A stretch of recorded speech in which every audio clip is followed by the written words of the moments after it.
Hi friends, welcome back to my channel. అందరూ ఎలా ఉన్నారండి? నేనైతే చాలా బాగున్నాను. ఈరోజు మీకోసం ఒక చిన్న వీడియోని అయితే తీసుకొచ్చాను. అదేంటో అనుకుంటున్నారా? ఏటి మసాలా సామాన్లన్నీ పెట్టుకుంది అనుకుంటున్నారా? కాదు, ఇదైతే వెంకటేశ్వర స్వామి తీర్థ పౌడర్ని ఎలా తయారు చేసుకోవాలో మీకు చూపిస్తాను.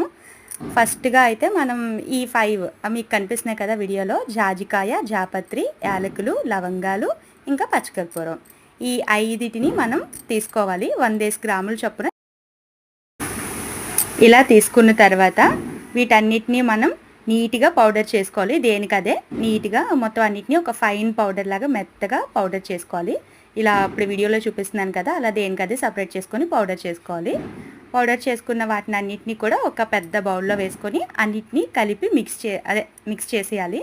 మొత్తం ఈ 5 ఏవైతే మనం యాలకులు, జాజికాయ, జాపత్రి, పచ్చకర్పూరం, లవంగాలు, ఈ పౌడర్ మొత్తాన్ని కూడా మనం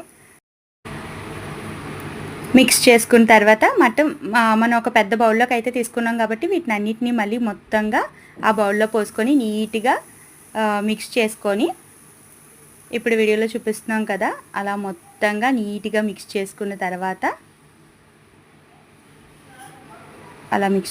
తర్వాత అంటే తీర్థ పౌడర్ అనేది మనం నార్మల్గా అయితే ఒక రాగి చెంబుతో అయితే స్వామివారి దగ్గర వాటర్ పెడతాం కదండి, మంచినీళ్ళు.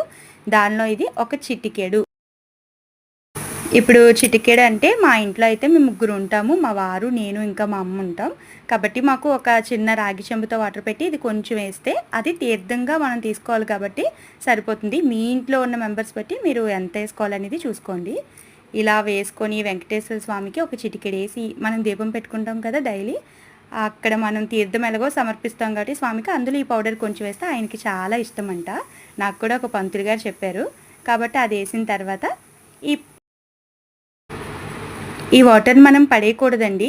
దీపం కొండెక్కిపోయిన తర్వాత, అంటే స్వామివారికి తీర్థం నివేదన అయిపోయి మనం దీపం కొండెక్కిపోయిన తర్వాత మనం ఎంతమంది అయితే మెంబర్స్ ఉన్నా అంతమంది ఒక వేరే గ్లాస్లోకి తీసుకొని దాన్ని మనం త్రాగాలన్నమాట. ఇది హెల్త్కి కూడా చాలా మంచిది. ఎందుకంటే అవన్నీ కూడా మన హెల్త్కి కూడా బాగా